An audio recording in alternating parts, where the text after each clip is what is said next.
Welcome to the Alchemy of Self, episode 4. Let's talk about what's actually happening underneath the behavior. Some of you call it kindness, but your nervous system calls it survival. And honestly, I think this is one of the hardest patterns for people to recognize in themselves because society rewards it. People praise you for being easygoing, selfless, understanding, helpful, low maintenance, always there for everyone.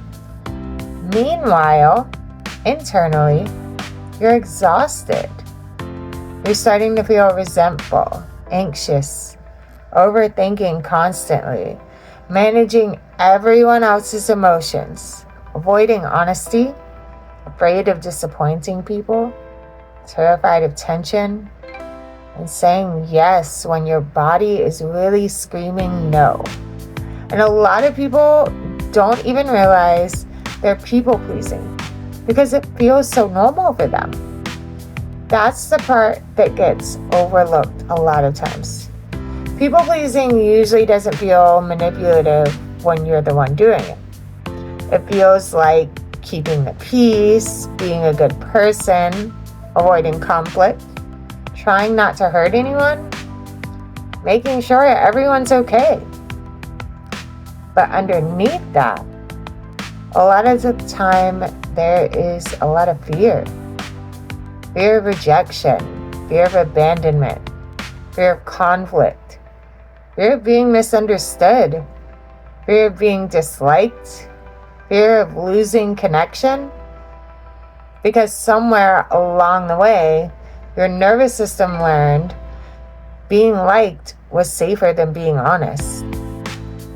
And that creates a really painful internal split. Because outwardly, you may look caring and accommodating, while internally feeling completely disconnected from yourself.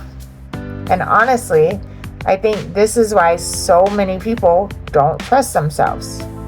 Because when you repeatedly override your own feelings, your own needs, boundaries, instincts, and discomfort to keep other people comfortable, your body starts to notice that, even if nobody else does.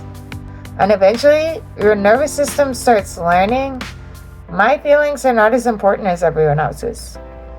My safety depends on keeping everyone else happy.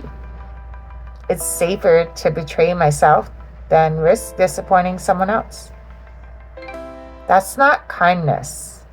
That's a survival condition. Now let me be clear, because this part matters. Being compassionate is not the same thing as abandoning yourself. Caring about people is healthy. Having empathy is healthy. Being emotionally considerate is healthy. But constantly shape-shifting yourself to avoid discomfort, rejection, conflict, or disapproval, that slowly destroys self-trust. And the scary part is, a lot of people don't realize how much resentment people-pleasing creates until they're emotionally exhausted. Because eventually, the body starts reacting. We start feeling irritated all the time, drained, emotionally overwhelmed, quietly angry, disconnected, like nobody actually sees the real you. And sometimes people pleasers become the people who randomly explode later. I was one of those. And it was because I spent years suppressing honesty to maintain emotional safety. That's the emotional contradiction that nobody ever really talks about. People pleasing often looks really soft externally, but it's creating chaos internally. I think some people are trying really hard to avoid being selfish, and they're abandoning themselves constantly without even noticing it. That's not healing. That's self-erasure.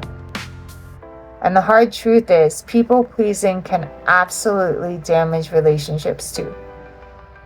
Because eventually people stop knowing what you actually feel, what you actually need, what you actually want, what's actually genuine, What's performance? What's honesty?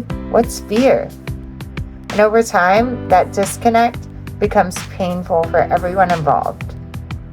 Now, does that mean you become cold, harsh, selfish, and inconsiderate? Not at all. That's usually the fear people pleasers have.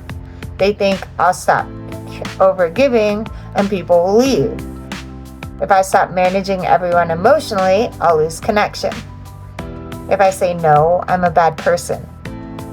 But healthy relationships are not built through self-abandonment.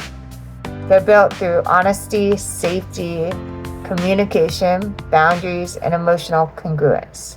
And honestly, I think one of the hardest things for people pleasers to realize is this. If someone only feels safe with you when you abandon yourself, that relationship was never actually safe for you in the first place.